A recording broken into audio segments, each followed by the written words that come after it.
Sabemos que a lei é espiritual, isto é, vem de Deus. Mas eu sou de carne, isto é, uma criatura, vendida ao pecado e sujeita a ele. Eu mesmo não entendo o que faço, porque não faço o bem que quero, e sim o mal que odeio. Sei que o bem não habita em mim, porque posso querê-lo, mas não realizá-lo. Agrada-me a lei de Deus, segundo o homem interior que há em mim. Mas vejo outra lei, aquela dos meus membros, que me conduz ao pecado. Sou um homem desgraçado. Quem me livrará do corpo desta morte? Vamos comentar sobre aquela passagem de Paulo aos Romanos, no capítulo 7, versículo 14 ao 25, que faz alusão a um homem e sua existência dividida em dois polos opostos entre si, a carne versus o espírito. Paulo quer abarcar a situação de todos os homens em âmbito universal. O que ele quer colocar nessas palavras é a condição humana. Esta passagem da carta aos Romanos parece bem complicada para alguns. É aquela quando se afirma a luta travada por Paulo no combate entre a carne e o espírito. Muitas pessoas ainda não compreenderam essa passagem, que foi palco de diversas polêmicas e controvérsias ao longo dos séculos no cristianismo no passado, mas que parece que continua ainda no presente. Ainda resta muitas dúvidas em relação a esse homem dividido que Paulo nos apresenta. Não são poucas as pessoas que interpretam as Escrituras erroneamente, afirmando que Paulo estava na carne quando proferiu estas palavras: porque não faço o bem que quero, mas o mal que não quero, esse faço.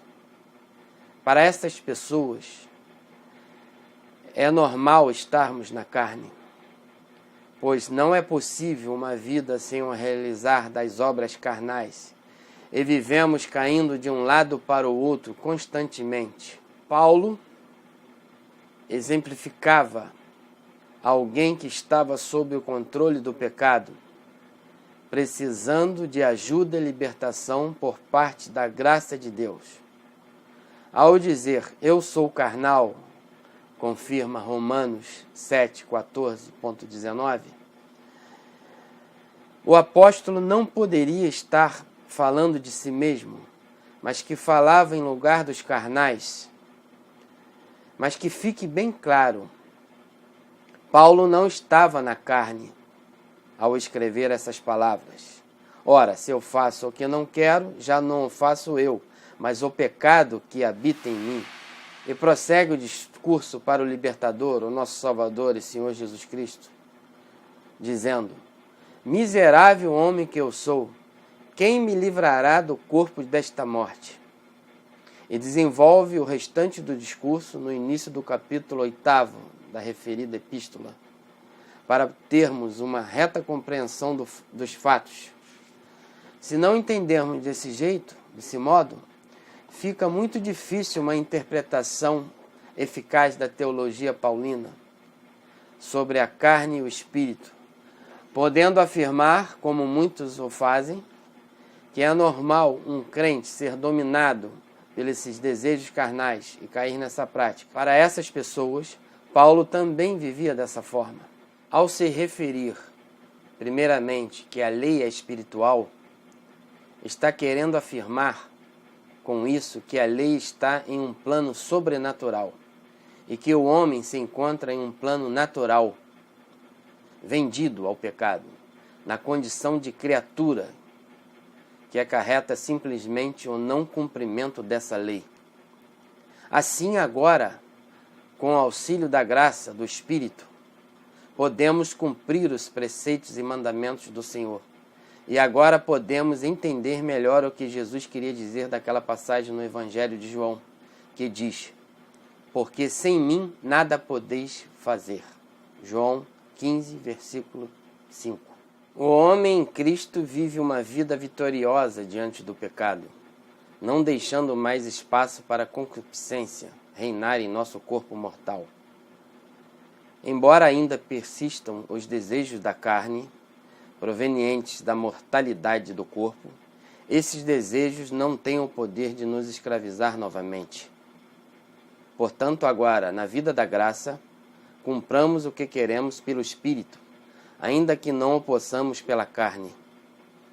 Contudo, não vivamos segundo a carne, não lhe confiemos o governo de nossa vida. Ela deve nos seguir, não ir à frente, nem reinar em nossa vida, mas acolher as leis do Espírito. Assim, embora não estejamos naquela paz eterna, totalmente perfeita do homem, no tempo de agora podemos resistir ao pecado com a ajuda do Espírito em nosso ser.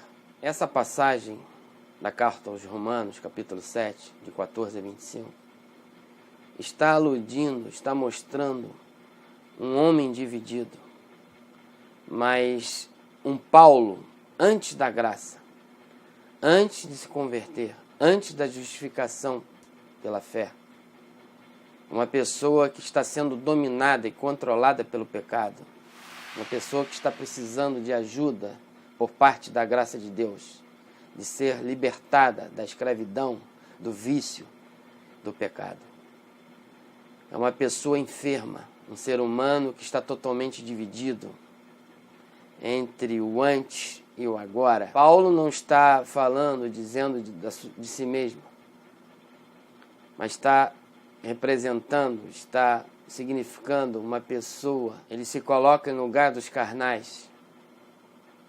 Foi essa a exegese que a igreja primitiva fez nos primeiros séculos do cristianismo. Esse homem dividido que essa passagem nos apresenta pode ser a personificação de uma experiência universal. Pode ser também a descrição da existência pré-cristã do próprio Paulo e pode referir-se à sua própria existência cristã, desde que se entenda que esta divisão dolorosa já está em princípio vencida por intermédio da graça de Cristo. Portanto, esse homem dividido que Paulo nos apresenta no capítulo 7 de Romanos está representando uma pessoa que ainda não foi justificada pela fé, que está precisando de ajuda e libertação por parte da graça de Deus. Essa foi a interpretação que a igreja patrística primitiva nos primeiros séculos do cristianismo fez. São diversos os nomes, os pais da igreja que confirmam isso que eu estou dizendo.